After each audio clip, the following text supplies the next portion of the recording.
आज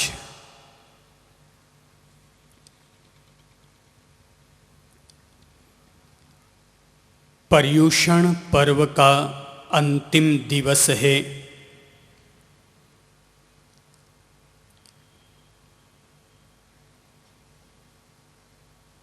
एक ऐसा दिवस जिसे कि हम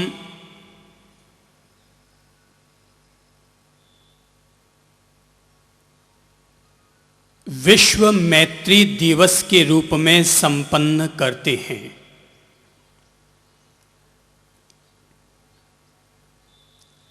आज के दिन हम अपने द्वारा वर्ष भर में हो चुके दोषपूर्ण कार्यों, गलतियों, अपराधों के लिए निर्मल हृदय के साथ अपनी अंतरात्मा से और स्वयं परम पिता परमेश्वर से विनम्र क्षमापना संपन्न करते हैं।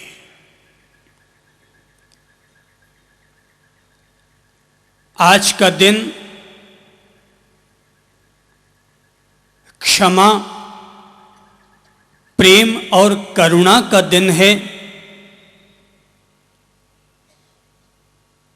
जिन लोगों के प्रति हमारे द्वारा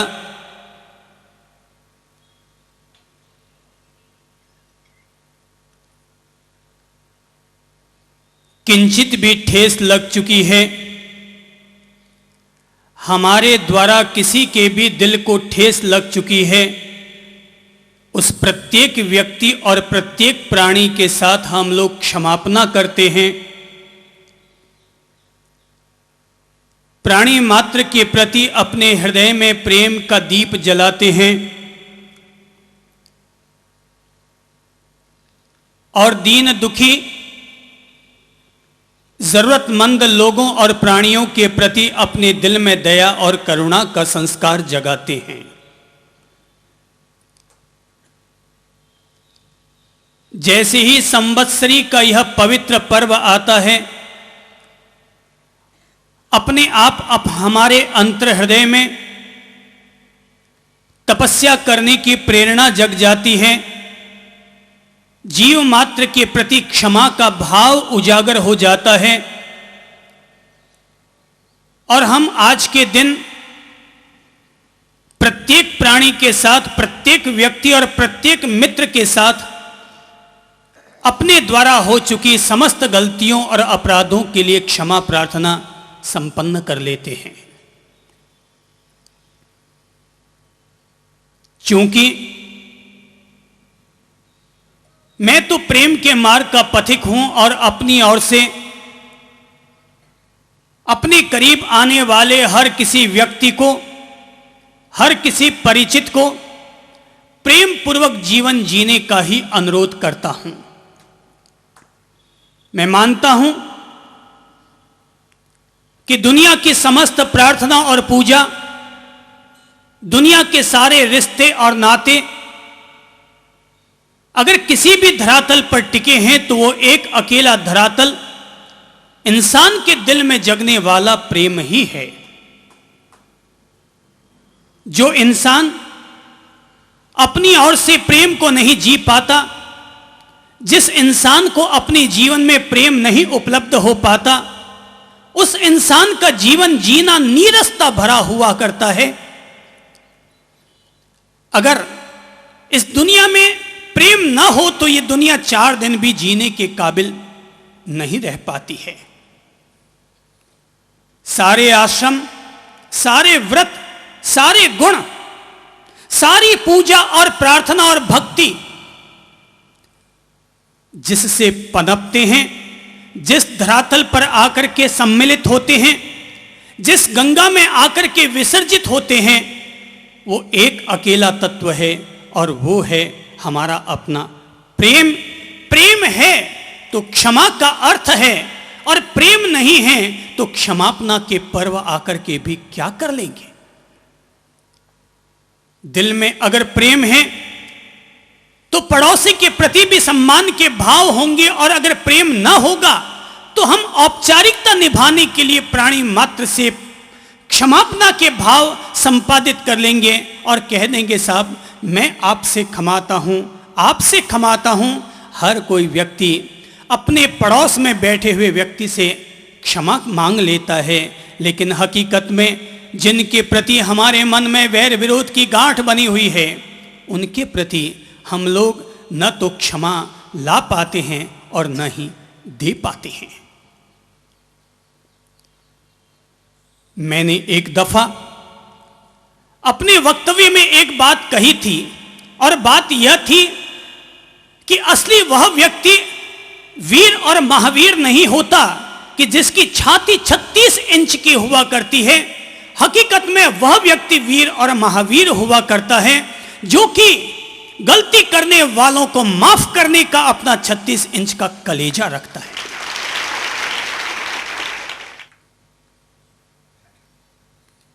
एक महानुभाव के दिल में यह बात उतर गई, जिस व्यक्ति के प्रति उसके साल भर तक वैर विरोध की गांठ बनी हुई रही,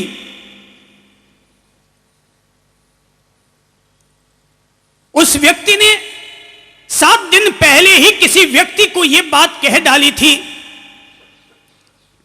कि भैया सावधान रहना, तूने मेरे दिए हुए पैसे वापस नहीं लौटाए हैं अभी तक। मैंने अब तक तुमसे 20 दफा मांग लिया लेकिन पैसे तू न लौटा पाया। याद रखना, ये पर्यूषण निपटने तो दे, मैंने तुम्हारे लिए बंदोबस्त कर दिया है और तुम्हारे लिए रिवॉल्वर भी खरीद ली है। उस आदमी ने जिसे पैसे दिए थे उसको धमकी दे डाली, और वह व्यक्ति जब मेरे करीब आकर के बैठा और मुझसे कहा कि आप मुझे जीवन का कोई पाठ समझाएं, तो पता नहीं उसके अंतर मन को पढ़ करके सीधी यही बात निकल पड़ी कि भैया याद रखना, असली वीर वो नहीं होता जिसकी छाती मजबूत होती है। असली वीर वही हुआ करता है जो औरों की गलतियों को माफ करने की वीरता दिखाया करता है। पता नहीं उस आदमी के दिल में क्या बात उतर गई। वो मेरे पास से अपने घर गया और जाकर के जिसे उसने पैसे दिए थे उस आदमी को फोन किया और जाकर के कहा कि भाई मैंने तुम्हें धमकी दी थी, लेकिन मैं अपनी धमकी को वापस लेता हूं और तुम्हें सॉरी कहता हूं। वो आदमी घबराया हुआ था क्योंकि उसके लिए रिवॉल्वर खरीदी जा चुकी थी, पर जब जिसने पैसे दिए थे उसने सॉरी कहा तो उसके कलेजे में थोड़ी शांति आई, खैर में खैर हुई। उसने कहा कि साहब सॉरी आपको नहीं, सॉरी तो मुझे कहनी चाहिए थी क्योंकि मैंने आपसे पैसे लिए पर आपको वक्त पर नहीं लौटा पाया। मेरी इस समय ताकत नहीं थी कि मैं लौटा पाऊं, पर मैं आपको जल्दी से जल्दी पैसे देने की कोशिश करूंगा। उस आदमी ने कहा कोई बात नहीं, जब तुम्हें सुविधा हो तब दे देना, अभी तो मैं फोन पर तुम्हें सॉरी कहता हूं और ऑफिस जाते वक्त तुम्हारे घर होकर के भी जाऊंगा। और हकीकत में वो व्यक्ति उस व्यक्ति के घर पर पहुंचा और उसने जाकर के सॉरी कहा। न केवल सॉरी कहा वरन उस आदमी ने एक और बड़प्पन दिखाया, क्योंकि जब उसके मुंह से जहर निकल चुका है, जहर उसके मुंह से उगल चुका है, तो जहर को वापस काटना होगा। और जाते समय वो अपने साथ 1.25 किलो मिठाई का डिब्बा भी लेकर गया। 1.25 किलो मिठाई का डिब्बा लेकर गया और उसने बच्चों को मिठाई खिलाई। उस आदमी का दिल पिघल गया। उसे लगा कि जरूर इस आदमी को किसी ऐसे आदमी की प्रेरणा का प्रकाश मिला है जिसने इसके दिल को बदल डाला है। जो साल भर तक मुझे गालियां देता रहा और मैं साल भर तक लक्ष्मी जी की आरती उतारता रहा कि येन केन प्रकारेण मेरा लगा हुआ घाटा दूर हो जाए, पर मैं पैसा न कमा पाया, पैसा न लौटा पाया। और तब वो आदमी अंदर गया, केवल 6,000 रुपया निकाल कर लाया और कहा साहब आपने मुझे 80,000 रुपये दिए थे, इस समय मेरे पास ये 6,000 रुपये हैं, आप इसे ले जाएं और जैसे ही मेरे पास पैसे होंगे मैं धीरे धीरे करके आपको चुका दूंगा। उस आदमी ने 6,000 रुपये ये कहते हुए थमा दिए कि भैया, मैंने भी इस पर्युषण पर्व के दौरान एक भावना भाई थी कि मुझे भी एक सपना जी का चढ़ावा लेना है और मेरे दिल की तमन्ना थी कि मैं एक चढ़ावा लूंगा, चाहे 1,00,000 रुपये तक भी मुझे वो चढ़ावा मिल जाए।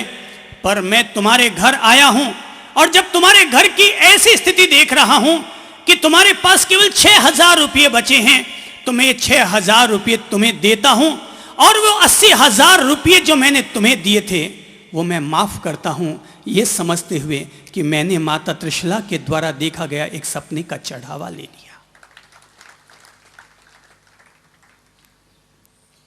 और वो व्यक्ति तब लौट कर वापस मुझ तक आया। उसके चेहरे की चमक, उसके आंखों की चमक मुझे बता रही थी, कुछ कहने वाली थी। मैंने सीधा उस आदमी की पीठ पर हाथ रखा और मैंने कहा, सचमुच आज मान गया कि तुम्हारा कलेजा 36 इंच का है, तुम वास्तव में वीर और महावीर हो, तुम्हें पर्युषण पर्व का लाभ और धर्म लाभ उपलब्ध हो गया। जिसके दिल में प्रेम होगा वही क्षमा का पाठ जी पाएगा, वही दूसरों को क्षमा दे पाएगा और दूसरों से अपनी तरफ से क्षमा मांग पाएगा। ये प्रेम चाहता है कि हम लोग तप और त्याग के पथ पर आएं। तप और त्याग का मतलब केवल इतना सा नहीं होता कि आज संवत्सरी के दिन उपवास कर लिया जाए। तप और त्याग का मतलब यह भी होता है कि अगर जरूरत पड़े तो बड़ा भाई छोटे भाई के लिए, सासू अपनी बहू के लिए, पिता अपने पुत्र के लिए अपनी ओर से जब त्याग करने को तैयार हो जाता है तो वो त्याग भी तप और त्याग ही कहलाता है। जैसे राम ने अगर त्याग कर डाला, लखन ने अगर त्याग कर डाला, सीता ने अगर त्याग किया, दशरथ ने अपनी तरफ से त्याग किया, भरत ने अपनी तरफ से त्याग किया, वो त्याग भी त्याग था। उपवास करना निश्चय ही आत्मा की शुद्धि के लिए, तन की शुद्धि के लिए बहुत बड़ा त्याग है, लेकिन अपने घर में जिन लोगों के साथ रहते हो उन लोगों के लिए सैक्रिफाइस कर देना, अपने अपने स्वार्थों और अपने अपने अहम भाव का त्याग कर देना, यह भी अपने आप में तप और त्याग ही है। और आज का दिन विशुद्ध रूप से तप और त्याग का ही दिन है। सोचो कि मैं अपनी तरफ से क्या त्याग कर सकता हूं। अगर मैं एक बड़ा भाई हूं तो सोचूं कि मैं अपने छोटे भाई के लिए क्या त्याग कर सकता हूं। अगर आप एक सासू मां हैं तो सोचिए कि आज के दिन में अपनी बहू रानी के लिए क्या त्याग कर सकता हूं। अगर आप एक पिता हैं तो पुत्र के लिए सोचिए कि मेरी ओर से मेरे पुत्र के लिए क्या त्याग होगा। और जैसे एक पिता के द्वारा, सासू मां के द्वारा त्याग की बात सोची जानी चाहिए, ठीक इसी कदर एक बहू भी सोचे कि मैं अपनी सासू मां के लिए अपनी ओर से क्या सेक्रीफाइस कर सकती हूं। आज जब संवत्सरी का पर्व है तो मुझे भली भांति चिंतन और मनन करना चाहिए कि मेरा त्याग क्या हो।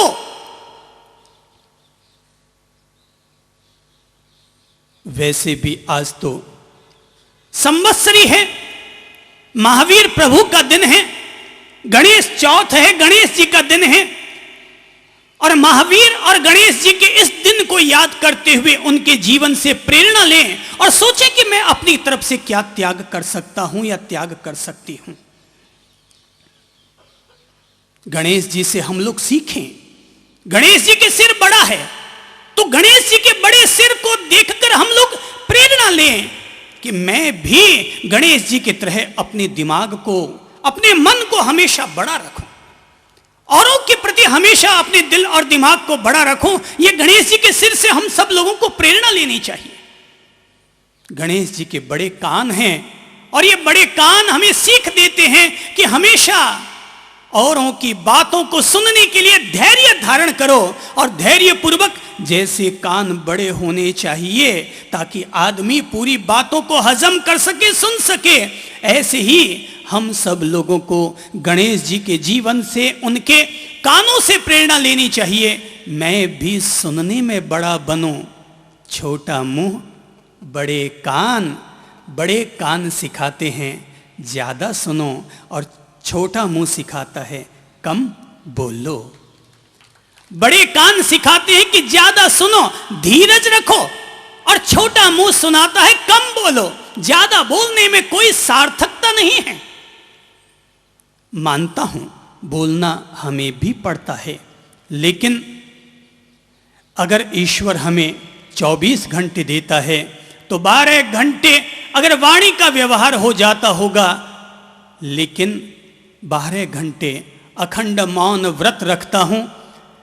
रात का अंधेरा ढलने लगता है कि सूर्यास्त होता है, तब मौन ले लेता हूं, और अगले दिन सूर्योदय होता है, उसके बाद वाणी का उपयोग करता हूं। क्योंकि जीवन में मौन रख करके ये बात समझ में आ गई, या बोल करके भी ये बात समझ में आ गई कि ज्यादा बोलने में कोई सार है नहीं।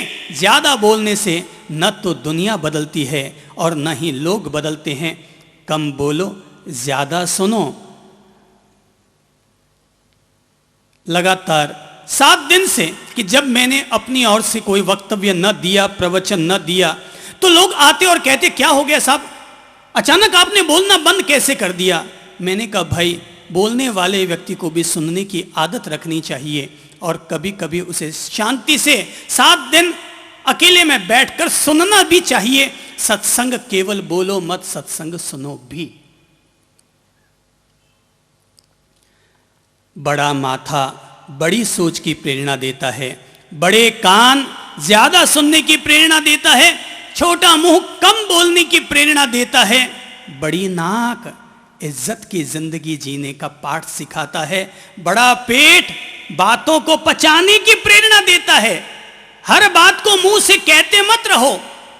अगर कोई बात हमने सुन भी ली है, पचाओ। गणेश जी का बड़ा पेट हमें सिखाता है, भाई पचाना सीखो। केवल रोटी और लड्डू पेड़े को ही मत पचाओ, वरन लोगों की बातों को भी पचाने की ताकत रखो।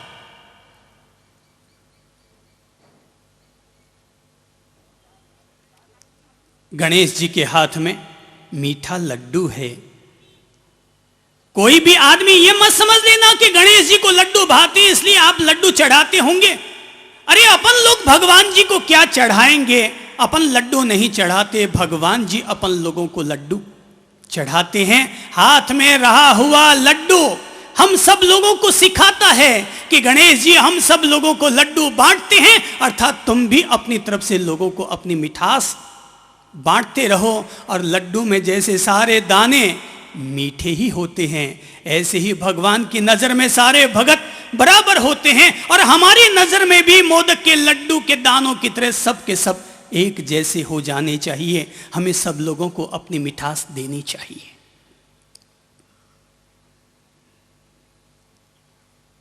गणेश जी की आंख छोटी है, और छोटी आंख हमें बताती है कि हमेशा अपनी आंखों को लक्ष्य पर केंद्रित रखो।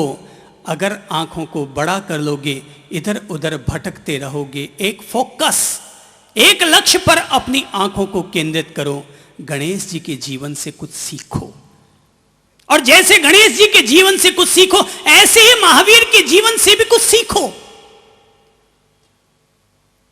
और देखते हैं श्री महावीर अपनी ओर से धैर्य और शांति पूर्वक बैठे हैं, जो कि हमें सिखाते हैं कि हम लोगों को भी अपने जीवन में धैर्य और शांति रखनी चाहिए। देखते हैं कि महावीर आंखें आधी झुकी हुई और आधी खुली हुई, महावीर की अर्धोन्मीलित आंखें हम सब लोगों को संयम पूर्वक देखने का पाठ पढ़ाती है। महावीर की आधी बंद और आधी खुली आंखें संयम पूर्वक अपना जीवन जीने का पाठ पढ़ाती है। महावीर के दोनों हाथ गोद में रखे हुए हैं, जो कि हमें शांति का पाठ पढ़ाते हैं। महावीर, उनके कानों में कील का प्रतीक लगा हुआ है, जो कि हमें सिखाता है कि कोई भी व्यक्ति अगर तुम्हारे कानों में कीले ठोक दे, तुम्हें कड़वी बात कह दे, गाली गलौज कर दे, मगर फिर भी दोनों हाथों को गोद में रखे हुए धैर्य और शांति पूर्वक इन कड़वी बातों की कीलों को बर्दाश्त कर लेना,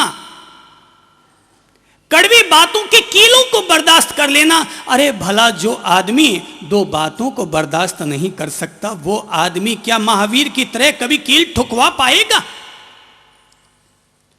अरे भला जब हम किसी दूसरे आदमी के द्वारा एक पत्थर का कंकर भी अगर गड़ा दिया जाए तो हम बर्दाश्त नहीं करते, जबकि महावीर के पांवों में डंक मारने वाला चंड कौशिक, वो दृश्य हमें प्रेरणा देता है कि जैसे महावीर ने एक नागराज के डंक को भी सहजता से स्वीकार किया और उल्टे वापस उसके प्रति दया, करुणा और क्षमा के भाव अपने जिगर में लेकर के आए। कोई अगर हमें भी कष्ट दे दे तो हमें वैसा ही व्यवहार करना चाहिए जैसा कि चंड कौशिक के प्रति प्रभु महावीर ने अपनी ओर से संपादित किया था।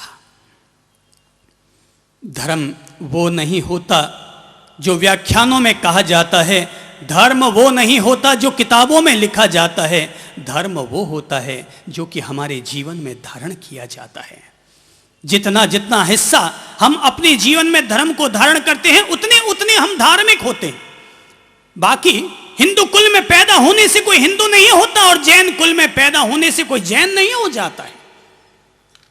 जितना प्रतिशत हम जैनत्व को जिएंगे उतने प्रतिशत हम जैन, और जितना प्रतिशत हम हिंदुत्व को जिएंगे उतने प्रतिशत हम हिंदू। अभी अभी जब दीप प्रज्वलन हो रहा था तो कुणाल जी अपनी ओर से एक शब्द कह रहे थे कि साहब 55 दिन तक आपने यह ज्ञान की गंगा बहाई और हमारे द्वारा कोई भी तरह की आशातना अवहेलना हो गई हो तो हम मिच्छामि दुक्कडम देते हैं। इसलिए देते हैं क्योंकि जब मिच्छामि दुक्कडम देने से काम चल सकता है तो हम क्यों न दें। तो जब लोगों को लगता है कि बिना धर्म को जिए भी अगर हम जैन कहला सकते हैं तो क्यों न कहें, बिना धर्म को जिए अगर हम हिंदू कहला सकते हैं तो क्यों न कहें। अगर धर्म का प्रकाश, धर्म की रोशनी हम अपने जीवन के साथ नहीं जीते तो अच्छा होगा हम अपने आप को हिंदू, जैन, सिख या इस तरह का सम्मान अपने साथ न जोड़ें। अपने आप को तब बोथरा कहें, शर्मा कहें, गुप्ता कहें, अग्रवाल कहें, इसमें कोई दिक्कत नहीं है। पर अगर हम अपने नाम के साथ हिंदू या जैन जैसे धर्म के शब्दों को जोड़ लेते हैं तो हमारा जीवन उस धर्म के कहे गए शब्दों के साथ संतुलन खाना चाहिए। कोई जरूरत नहीं है कि मैं अपने आप को संत कहूं, पर अगर मैं अपने आप को संत कहता हूं तो मेरा जीवन संत जीवन के साथ तालमेल खाना चाहिए।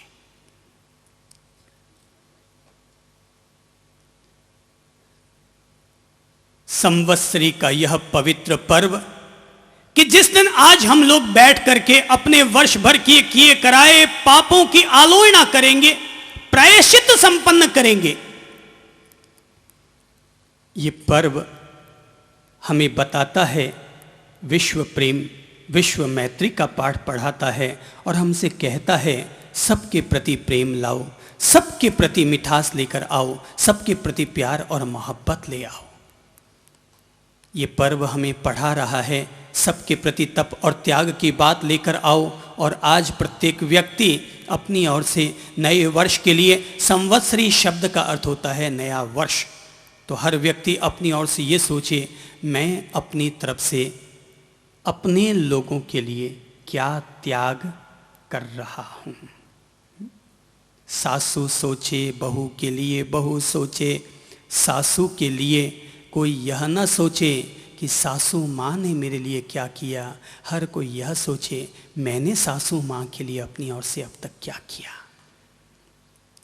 कोई यह ना सोचे कि गुरुजी ने मेरे लिए क्या किया, हर कोई यह सोचे कि मैंने अपनी तरफ से गुरुजी को क्या समर्पण किया। पिता पुत्र, पुत्र यह न सोचे कि बाप ने मुझे क्या वसीयत दी, बेटा यह सोचे कि जन्म देने वाले के प्रति ऋण अदायगी के लिए मैंने अपनी तरफ से क्या किया। ये तो त्याग का दिन है, अपनी ओर से त्याग का दिन है। ये सोचने का दिन है कि मैंने क्या किया। ये सोचने का दिन नहीं है कि अगले ने क्या किया। सोचने का ये दिन है कि मैंने अपनी ओर से क्या किया। ये वो दिन नहीं है कि जब हम किसी दूसरे की तरफ एक अंगुली उठाएं, वरन ये वो दिन है जब पांचों ही अंगुलियां अपनी तरफ करके हम सोचें मैंने अपनी तरफ से क्या किया, किसने क्या किया। आज का दिन दूसरों को आईना दिखाने का दिन नहीं है। आज का दिन अपने आप को आईना देखने का दिन है। और आईने को देखकर एकांत में बैठकर, ये जो सामायिक में बैठे हैं, सांझ को जो लोग प्रतिक्रमण में बैठेंगे, सामायिक में बैठकर ये यही चिंतन करते हैं कि मैंने अपनी ओर से क्या किया और क्या न किया। आईना देखा जाना चाहिए। जैसे कोई भी महिला, कोई भी भाई, जैसे कोई भी भाई और कोई भी महिला आईने को देखकर अपने चेहरे को ठीक करते हैं, बाल ठीक करते हैं, गाल ठीक करते हैं, होठों को ठीक करते हैं, और अगर होठ ठीक नहीं लगते तो लिपस्टिक भी लगाते हैं। होठ लिपस्टिक इसलिए लगाते हैं क्योंकि होठ ठीक नहीं थे। अगर होठ ठीक होते तो शायद ऊपर से लीपा पोती करने की जरूरत नहीं थी। अब गोरा आदमी क्यों पाउडर लगाएगा? क्योंकि वो पहले से ही पाउडर की तरह गोरा है। तो चेहरे को ठीक करने के लिए आदमी नेल पॉलिश लगाता है, कि लिपस्टिक लगाता है, कि क्रीम लगाता है, कि पाउडर लगाता है। तो जैसे हम लोग चेहरे को ठीक करते हैं आईने को देख करके, ठीक इसी कदर हम लोग यहाँ सामायिक में बैठकर प्रतिक्रमण करके अपने भीतर के चेहरे को देखते हैं, पहचानते हैं, कोशिश करते हैं, चिंतन मनन करते हैं। मैं क्या हूं, मेरी क्या खामियां हैं, मेरी कौन सी कमियां हैं, कौन सी कमजोरियां हैं, किस किस के प्रति मैंने गलत व्यवहार कर डाला है, कौन कौन से मैंने अपराध किए हैं, किस किस के प्रति मैंने वैर विरोध की गांठ बांध ली है। मेरे लिए मैं सोचूंगा, आपके लिए आप सोचेंगे।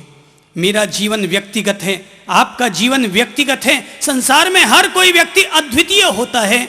सोचो, तप और त्याग की बात सोचो, और सोच सोच कर सोचो कि आज मैं क्या संकल्प लेता हूं कि मैं अपनी तरफ से क्या त्याग करूंगा। अब तक हमने धर्म का ये पाठ तो सीखा है कि त्याग करना है तो किसी गरीब को अपनी उतारू पुतारू साड़ी दे देना त्याग कहलाता है, संसार छोड़ आना त्याग कहलाता है, उपवास कर लेना तप और त्याग कहलाता है। मैं चाहूंगा पहले व्यक्ति अपने घर को ठीक कर ले और अपने घर वालों के लिए त्याग कर दे। जो आदमी अपने घर वालों के लिए साड़ी की व्यवस्था नहीं करता, अपने बड़े बुजुर्गों को साड़ी और धोती नहीं देता, उस आदमी को किसी गरीब को धोती और साड़ी देने का कोई अधिकार भी नहीं होता। वो पहले अपने घर को तो ठीक कर ले। मुझे दुनिया को ज्ञान देने का कोई अधिकार नहीं होता अगर मैं उस ज्ञान को अपने जीवन में नहीं जीता हूं तो। किसी भी ऐसे ज्ञान की बात को दुनिया के सामने कहना जिसे हम अपने जीवन में नहीं जीते, वो कहना भी पाप है। वो कहना पाप है अगर हम दूसरों को कहते हैं और वो ज्ञान अगर हम खुद अपने जीवन में नहीं जीते हैं तो संवत्सरी का यह पर्व हमें तप और त्याग करने की प्रेरणा देता है और यह सिखाता है। सोचो, मैं अपनी तरफ से आज क्या त्याग करूंगा। सोचो, क्या त्याग करेंगे? आधा मिनट तक सोचो कि मैं अपनी तरफ से क्या त्याग करूंगा। केवल सुनो मत, सोचो। आज का दिन सुनने का दिन नहीं है, आज का दिन सोचने का दिन है कि सोचो मैं अपनी तरफ से क्या त्याग करूंगा। धीरज से सोचो, क्या त्याग करूंगा। अगर आपकी बहू है तो बहू के लिए सोचो, पति है तो पति के लिए सोचो, पत्नी है तो पत्नी के लिए सोचो, बेटा है तो बेटे के लिए सोचो, पिता है तो पिता के लिए सोचो।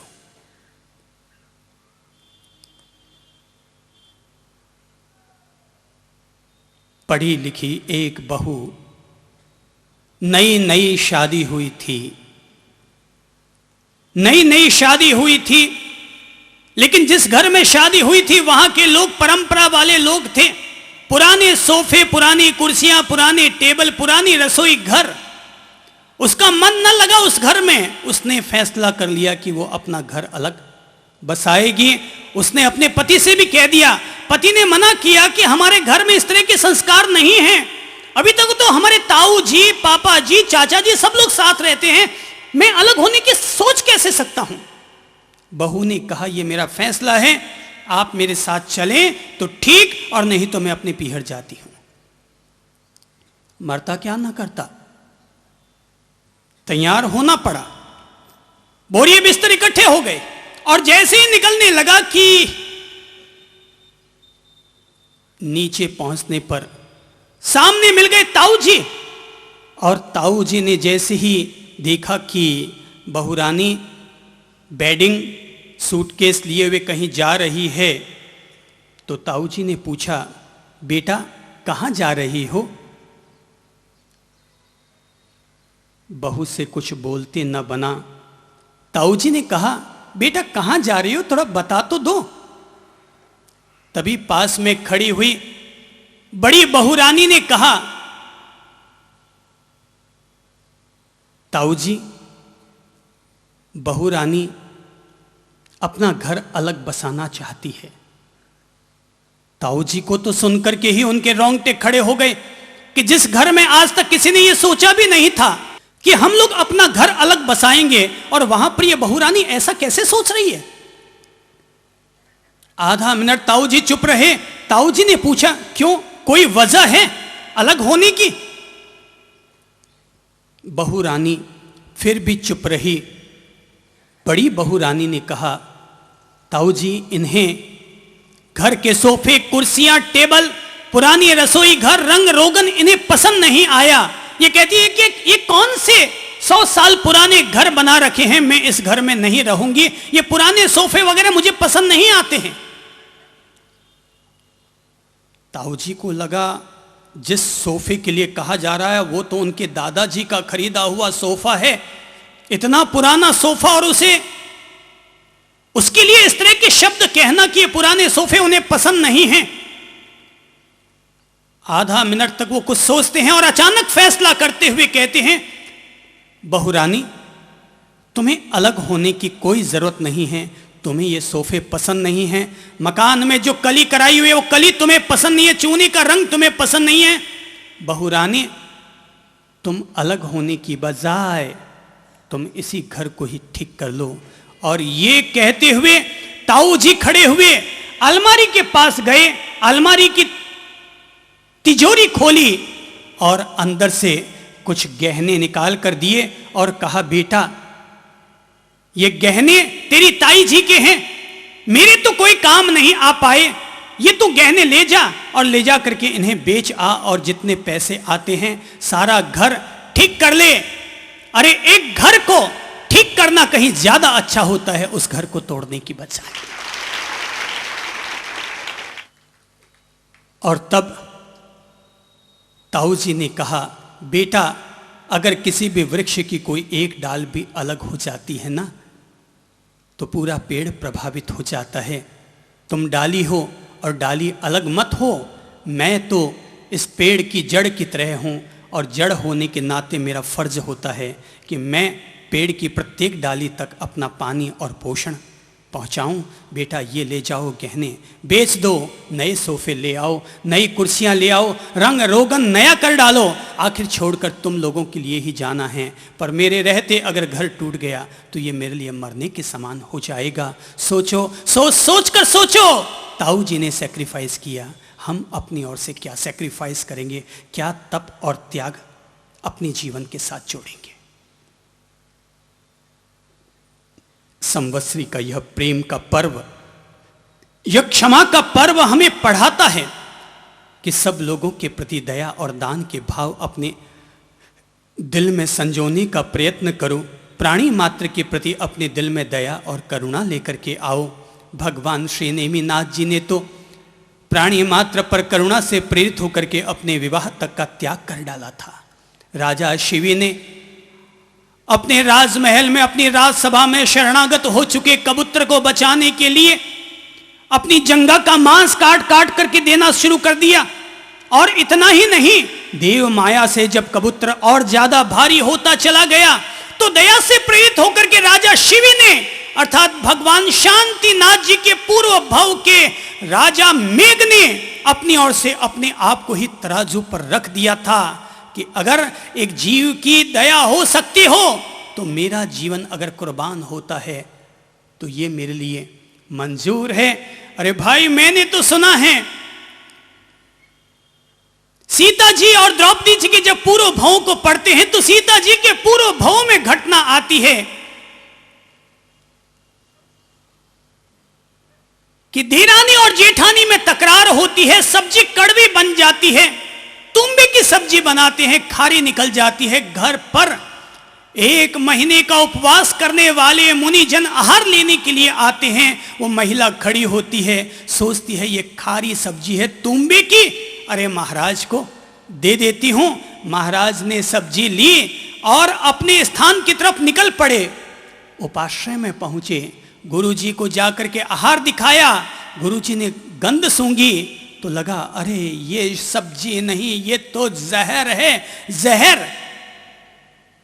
उन्होंने अपने शिष्य से कहा, बेटा ये सब्जी खाने के लायक नहीं है, जाकर के किसी भी एकांत स्थान पर जाकर के इस सब्जी को विसर्जित कर आओ। संत रवाना होता है, संत रवाना होता है और ये सोच करके मैं ये सब्जी गिराऊंगा, और मेरे गुरु ने पहचान लिया है कि इस सब्जी में जहर है, ये इतनी कड़वी है कि सब्जी जहर है। सोचा मैं यहां गिरा के जाऊंगा और अगर कोई चलती फिरती चींटी आएगी और उसे खाएगी तो क्या होगा। तभी उसने एक बूंद निकाल करके नीचे डाली जमीन पर, खुशबू से कुछ चींटियां आई और जैसे ही उसको सूंघा कि सूंघने के साथ ही अथवा चखा और चखने के साथ ही चींटी एक एक करके वहां पर मरने लग गई। संत दया से प्रेरित हो उठा, दया से अभिभूत हो उठा और उसके अंतर मन के दया ने उससे कहा कि अरे जीवड़ा, अगर ये सब्जी तू यहां गिरा के चला जाएगा तो न जाने कितनी कितनी चींटियां और मकोड़े और जीव और जंतु इसे खा खा करके मरेंगे। अरे 1000 या अनगिनत जीव जंतु आकर के मरे, उससे तो अच्छा है मैं ही इसे खा करके अपनी यह लीला समाप्त कर देता हूं। और दया भाव से प्रेरित होकर के उसने वह सब्जी, वह जहरीली सब्जी खुद ग्रहण कर ली। ये दया धर्म है। आज का धर्म तो दया का धर्म है, आज का दिन तो दया का दिन है। और आज के दिन प्रत्येक व्यक्ति को यह निर्णय कर लेना चाहिए कि मैं अपनी ओर से दया के लिए क्या कर रहा हूं। अगर आप एक अधिसंपन्न व्यक्ति हैं तो ये मन बनाएं कि मैं आने वाले 1 वर्ष में अपनी ओर से दया दान के लिए 11 लाख रुपए निकालूंगा। अगर आप अधिसंपन्न हैं तो ये निर्णय करें कि मैं दया दान के लिए अपनी ओर से 11 लाख रुपए निकालूंगा। अगर आप कम संपन्न हैं तो निर्णय करें, मन बनाएं कि आज संवत्सरी के दिन मैं अपना मन बनाता हूं कि इस 1 वर्ष में मैं 1.25 लाख रुपए दया और दान के लिए समर्पित करूंगा। और अगर आपको लगता है आप 1.25 लाख नहीं निकाल सकते, निर्णय करें मैं 11,000 या 21,000 रुपये इस नए वर्ष पर दया और दान के लिए अपनी ओर से समर्पित करूंगा। कोई बहुत ज्यादा कमजोर है तो सोचे कि मैं 1100 रुपये अपनी ओर से साल भर तक दया और दान के लिए खर्च करूंगा। पर अगर कोई इससे भी ज्यादा कमजोर है तो ऐसे व्यक्ति से मेरा अनुरोध है वो हमारे पास आए और हमें लाभ दे ताकि हमारी दया और दान की भावना उसके काम आ सके। दया और दान, प्रत्येक व्यक्ति को आज के दिन ये निर्णय करना चाहिए कि मैं अपने आने वाले वर्ष के लिए, संवत्सरी का अर्थ होता है नया वर्ष, पिछला वर्ष जो हमारा बीता उसमें जो जो अशुभ हुआ उसके लिए हम सॉरी कहेंगे और नए वर्ष के लिए हम लोग नए कल्याणकारी संकल्प और सपने अपने दिल में संजोएंगे। सोचो सोचो, अपनी आत्मा से पूछो, अपने आप को तौलो कि आपके पास कितना पैसा है और जितना पैसा है उसमें से एक हिस्सा, जितना आपके पास है उसमें से एक हिस्सा अपनी ओर से निकालो। मेरी बात माने तो मैं तो यह अनुरोध कहूंगा, अगर आपके पास 100 रुपया है तो उसमें से 4 रुपये निकालो, 1 रुपया जिसका पुण्य आपके माँ बाप के नाम पर होना चाहिए, माँ बाप के नाम पर वो दया और दान में खर्च होना चाहिए। अगला 1 रुपया, आप पति और पत्नी 2 हैं पर 2 होकर के भी आप 1 हैं, तो पति और पत्नी के भी पुण्य हमेशा सवाए रहे। पति और पत्नी को भी जीवों की दुआएं मिल सके, इसलिए 1 रुपया पति और पत्नी के नाम पर लगाओ और 1 रुपया आपकी जो आने वाली पीढ़ी है अर्थात आपके बेटा और बेटी हैं उनके नाम पर, उनके हाथों से अपनी ओर से साल भर तक 1 रुपया और लगाओ। और अगला 1 रुपया अपनी बहन, अपने भाई, जो आपके माँ बाप के पैदा किए हुए खून के रिश्ते हैं उनके नाम पर 1 रुपया लगाओ। इस तरह से अगर आपके पास 1 करोड़ हैं तो 4 लाख निकालने की सोचो, और अगर आपके पास 1 लाख है तो उसमें से 4,000 निकालो। आप अपनी अपनी औकात का मूल्यांकन करो, अपने दिल में, अपने मन में निर्णय करो कि संवत्सरी का पर्व है, मैं अरिहंत प्रभु को याद करके अपने दिल में यह भाव बनाता हूं कि मैं दया और दान के लिए अपनी ओर से साल भर में इतना खर्च करूंगा। सोचो, आधा मिनट तक पलक झुकाकर सोचो, मैं अपनी ओर से नए वर्ष के लिए दया और दान के लिए क्या निकालूंगा, क्या त्याग करूंगा, क्या खर्च करूंगा। जो आपकी आत्मा आपसे कहे वही अपने मन में निर्णय करें। पल के झुका लो और आधे मिनट तक अपने आप से पूछो कि आप क्या लगाना पसंद करेंगे।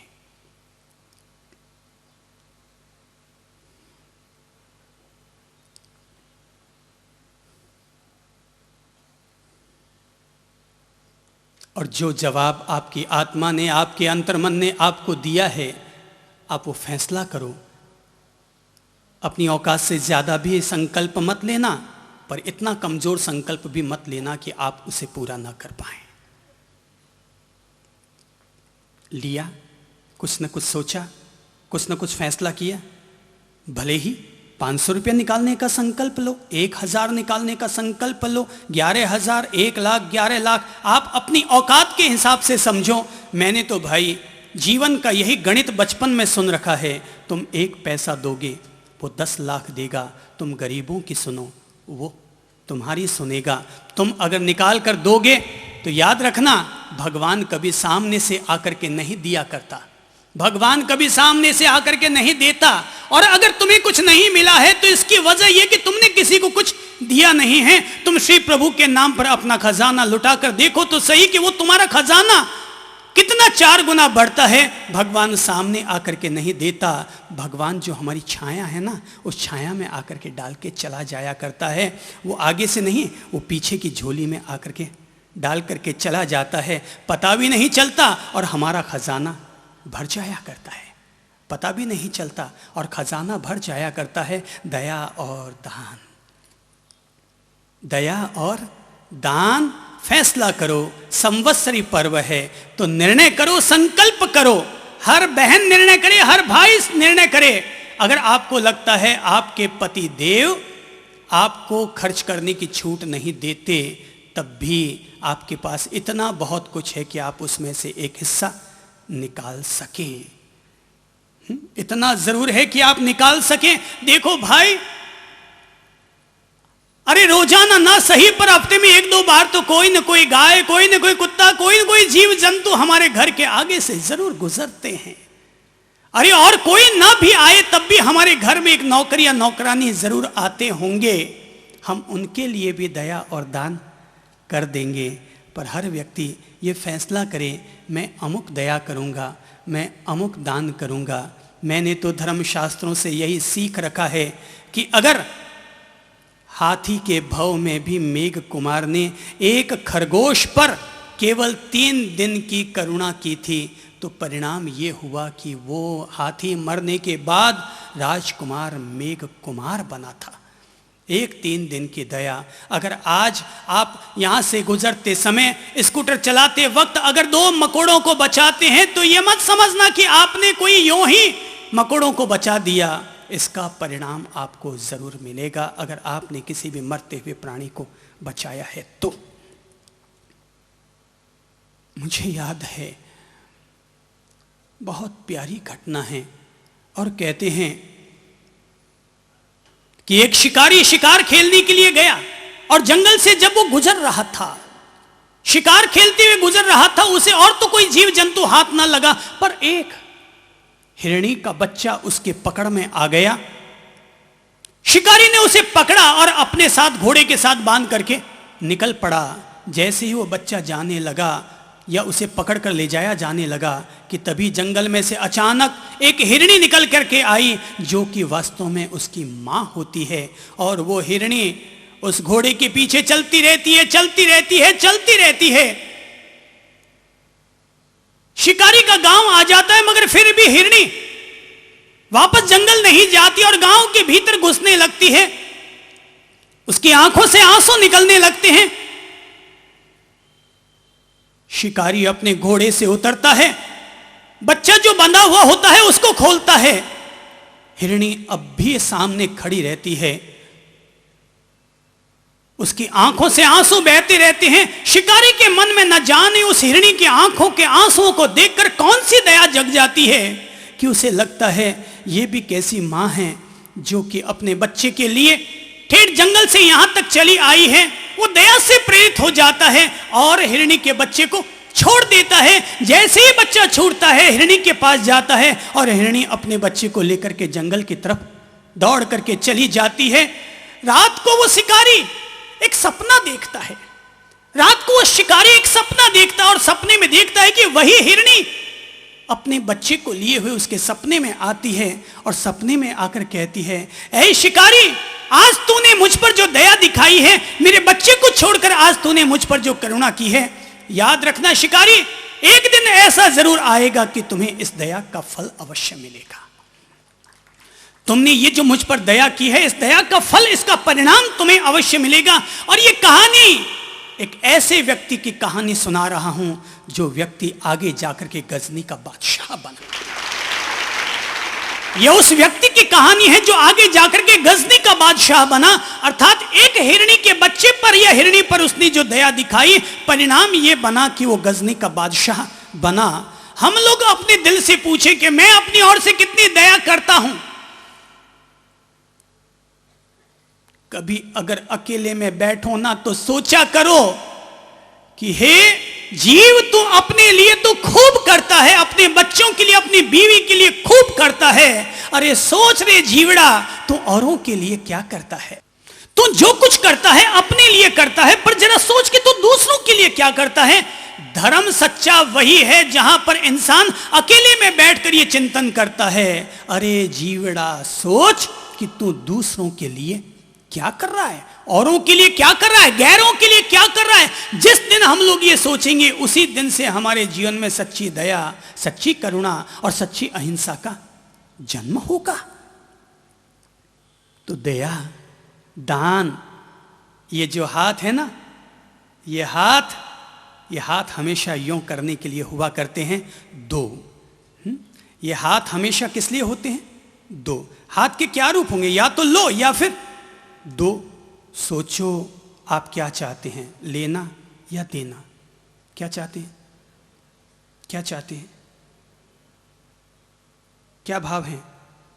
लेना चाहते हैं तो मिल जाएगा, देना चाहते हैं तो देना भी शुरू हो जाएगा। दिल में जैसे भाव होते हैं ना, भगवान हमारे लिए वैसे ही व्यवस्था करते हैं। ऊपर वाला जो है ना, वो केवल यूं हाथ खड़े किए हुए बैठा है।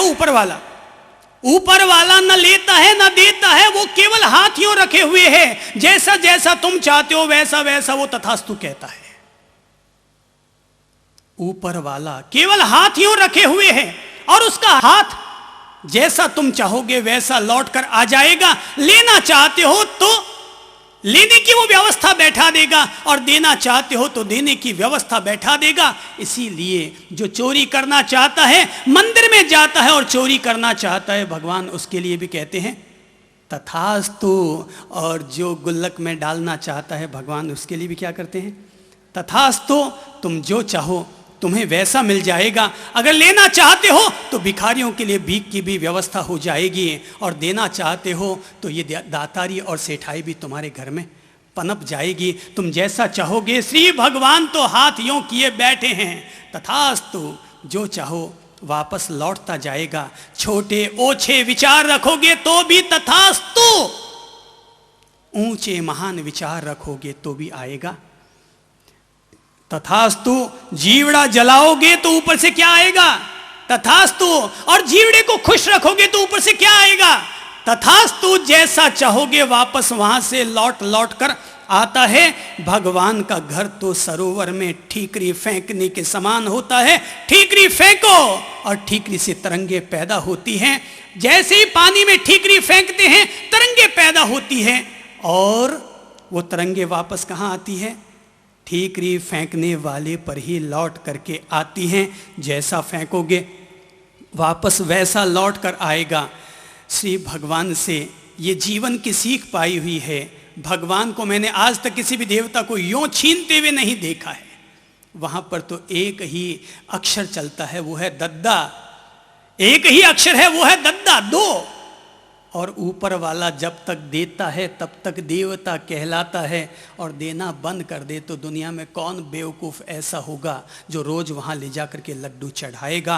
जब तक वो देता रहता है तब तक लोग लड्डू चढ़ाते रहते हैं। लड्डू चढ़ाओगे लड्डू वापस लौट कर आएंगे। किसी का जीवड़ा जलाओगे तो वापस तुम्हारा जीवड़ा जलने का तथास्तु। ये जो हाथ है ये तथास्तु कहता है और कुछ नहीं कहता। इसलिए जब जब कोई देवता प्रकट हुआ है किसी भगत के सामने, भगत ने मांगा है अमरता, मांगी तो अमरता मिली, मौत मांगी तो मौत मिली, जो मांगा उसको मिला। उनका काम केवल है तथास्तु कहना। तुम जो चाहोगे तुम्हें मिलता चला जाएगा। दादा सीखो लल्ला नहीं, लल्ला लल्लू लाल के पास रहने दो, लल्ला लल्लू प्रसाद के पास रहने दो। अपने तो दद्दा बनो, दानी राम जी बनो, देने वाले बनो, देवचंद जी बनो और हमेशा देने के भाव रखो। हमारे हाथों से ये हमेशा जाता रहे, जाता रहे। दो हाथ कमाने के हों पर दो हाथ ऐसे बनाओ जो देने वाले बन जाएं। हर आदमी चार भुजाओं वाला इंसान बने, दो हाथों से कमाए और दो हाथों से लगाए।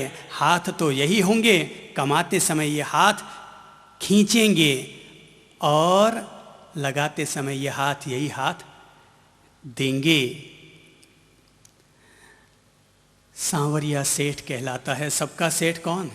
एक ऊपर वाला सबका सेठ है। और वो सेठ तभी तक तो कहलाता है जब तक वो सबको देता है। भाई देने की आदत डालो है, जब तब लगे ना कुछ देते रहा करो। मैं तो भगवान से कभी नहीं कहता कि भगवान तू मेरे पास पैसा भेजा कर, केवल इतना ही कहता हूँ ईश्वर आपने जो हमारी औकात बनाई है उस औकात का खूब उपयोग करवा, उस औकात का खूब उपयोग करवा। ये नहीं कहती कि 100 लोगों को जिमाना है तो उसका धन भेजना, तू तो केवल 100 लोगों को भेजना, बाकी की तो ताकत तूने हमारे भीतर अपने आप पैदा कर रखी है। जीमने वाले चाहिए, अब जिमाने वाले तो भीतर बहुत बैठे हैं। इसलिए हमेशा ये दाता के भाव रखो। ऊपर वाला भी देता है और ईश्वर ने अगर हमारी औकात बनाई है तो हम भी दें, बाकी इकट्ठा कर करके यही मरमरा के पूरे हो जाएंगे। इकट्ठा कर करके सब यहीं छूट जाने वाले हैं। जो भी ये यहाँ अधिक जो पैसे वाले हैं वो लोग तो समझ गए होंगे कि सब यहीं छोड़कर जाना है। मैंने तो जीवन का ज्ञान प्राप्त कर लिया है कि सब कुछ यहीं छोड़ छुड़ा के जाना है। एक सुई भी साथ जाती नहीं, एक ढेला भी साथ जाता नहीं है। फिर जो है उसका आनंद लें। सोचो मैं अपनी ओर से दया दान के लिए क्या निकालूंगा, क्या करना पसंद करूंगा। खुद के दिल में सोचो, मन में संकल्प लो और जैसा कि मैंने कहा 4 हिस्सा है। 100 रुपया है तो उसका 4% एक किसके नाम पर? किसके नाम पर? माँ बाप के नाम पर, उनके पुण्य के लिए खर्च करो। अगला 1 रुपया किसके लिए? आप जो सजोड़े जी रहे हैं, एक दूसरे के साथ जीने की आपने जो कस्में खा रखी है, उस पति और पत्नी के लिए और 1 रुपया। अगला 3रा रुपया किसके लिए? संतानों के पुण्य सवाए रहे, हमेशा हमारी पीढ़ियां फलती फूलती रहें, हमारे बेटे पोते फलते फूलते रहें। भैया याद रखना, आदमी केवल अपनी मेहनत से नहीं कमाता, मेहनत से वो मजदूरी कर सकता है, पर सेठाई का ठरका वो केवल मेहनत से नहीं होता, उसके लिए किस्मत चाहिए, उसके लिए प्रारब्ध चाहिए, उसके लिए पुण्य चाहिए। और जो चीज इंसान को पुण्य से मिलती है, उस पुण्य को कमाने के लिए हर आदमी को रोजाना 2 पुण्य के काम जरूर करते रहने चाहिए। हर आदमी को रोजाना 2 पुण्य के काम जरूर करते रहने चाहिए। सुबह शाम एक छोटा सा पुण्य कर लो। आपको लगता है पैसा नहीं खर्च कर सकते, कोई बात नहीं। अगर आपको लगता है आप पैसा नहीं खर्च कर सकते, कोई बात नहीं, आप समय का भी दान दे सकते हैं, समय का भी भोग दे सकते हैं। और किसी भी हॉस्पिटल में जाकर के, अगर हम अपने ही शहर की बात करें तो इस शहर में हॉस्पिटलों में रोटी दाल फ्री बांटी जाती है। आपको लगता है आपके पास पैसा नहीं है, आप वो लोग जो रोटी दाल बांट रहे हैं ना, आप उनके साथ चले जाइए और 1 घंटा अपने समय का दान दे करके आ जाइए। पर देने वाले का भाव हमेशा देने का होना चाहिए। आपने क्या दिया महत्वपूर्ण यह नहीं है। संत गया, संत ने सुना कि मेरे घर में देने के लिए कुछ नहीं है। संत ने कहा था, बेटा तुम्हारे पास कुछ नहीं है, पर घर के आंगन में मुट्ठी भर मिट्टी तो होगी, वही दे दो। और बच्ची मिट्टी दे देती है। और संत की वो कहानी अपन लोगों को बताती है कि बच्ची ने 1 मुट्ठी मिट्टी दे डाली। साथ चल रहे लोगों ने कहा, आपने ये क्या लिया, क्या मिट्टी को खाएंगे? संत ने कहा, महत्व इस बात का नहीं है कि मैं क्या खाऊंगा और क्या नहीं खाऊंगा, महत्व इस बात का है, अरे किसी न किसी रूप में देने का संस्कार तो पड़े। अरे किसी न किसी रूप में देने का संस्कार तो पड़े। जो आज 1 मुट्ठी मिट्टी निकाल के दे रहा है, कल वो 1 मुट्ठी आटा भी निकाल के देगा। और जो 1 मुट्ठी आटा निकालेगा, उसी घर से तो कभी 1 बोरी गेहूं या आटा वहां से निकलेगा और फिर किसी और के लिए मददगार बन जाएगा। दया दान होते रहना चाहिए। ये सेठाई तभी तक बरकरार रहेगी जब तक ये सब होता रहेगा। नहीं तो बाबा जी थे थारा रुपया ने गिण गिण राजी होता रहो, आणी जानी काहीं नहीं है, कणे हवा निकल जाला, कह रही कोई पत्तो नहीं है। और मत सोचना पीछे वाले कुछ करेंगे। अपन लोगों ने अपने मायतों के लिए कुछ नहीं किया तो अपने टाबर अपने लिए कुछ कर देंगे, ऐसी उम्मीद भी मत रखना। ऐसी उम्मीद भी मत रखना। आप छोड़कर गए थे अपने बच्चों के लिए 5 करोड़, सोचो बच्चों ने कितना किया। ठीक है, 12 ब्राह्मणों को जिमा दिया होगा, गांव का एक जीमण कर दिया होगा, लाख रुपया खर्च कर दिया होगा, और इससे ज्यादा क्या किया होगा। जब वो 5 करोड़ छोड़ के गए, हमने 1 लाख मुश्किल से लोक लज्जावश निकाला। आने वाली पीढ़ी तो आज़ादी की जिंदगी जीने वाली पीढ़ी पैदा हो रही है। वहाँ ब्राह्मणों को जिमाने की व्यवस्था भी अब खत्म होती जा रही है। अब तो मरने के बाद आपको घंटी बजाने वाला भी पीछे कोई मिल जाए तो भी बलिहारी समझना, जो करना है कर करा के जाना।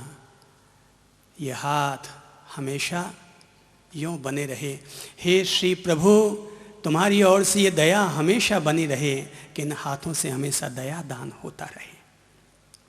ये प्रभु जी से प्रार्थना करो कि हे मेरे प्रभु जी, इन हाथों से हमेशा दया दान होते रहना चाहिए। ये संवत्सरी का पर्व जैसे कि हम सब लोगों को दया और दान की प्रेरणा देता है, ऐसे ही ये पर्व हमें बताता है कि आज के दिन हमारे भीतर ये भाव हो जाने चाहिए, मैं सबका मित्र हूँ, सभी जीव और प्राणी मेरे मित्र हों। मेरा आज के बाद किसी से कोई वैर विरोध नहीं रहेगा। अगर मेरे द्वारा किसी के प्रति कोई गलती हो गई है तो मैं सादर क्षमा प्रार्थना करता हूँ, और अगर मेरी वजह से किसी के दिल को ठेस पहुँच चुकी है उससे भी क्षमा प्रार्थना करता हूँ, और अगर लगता है किसी और के व्यवहार के कारण मेरे दिल को ठेस पहुँच चुकी है तो मैं अपनी ओर से उसे क्षमा करता हूँ। आज का पर्व क्षमा का पर्व है। कोई अगर पूछे जैन धर्म क्या है, तो मैं जैन धर्म को दूसरे शब्दों में अगर कहूँगा तो मैं कहूँगा क्षमा धर्म ही जैन धर्म है। क्षमा धर्म ही जैन धर्म है। और ये धर्म कोई पंथ नहीं है, कोई मजहब नहीं है। जैन शब्द जीवन जीने की एक कला है। जैन कोई धर्म नहीं है। ये ना समझे कि जैन कोई धर्म है, कोई पंथ है, कोई परंपरा है। जैन तो विशुद्ध रूप से जीवन जीने की कला है, और जीवन जीने की कला की शुरुआत ही होगी क्षमा से।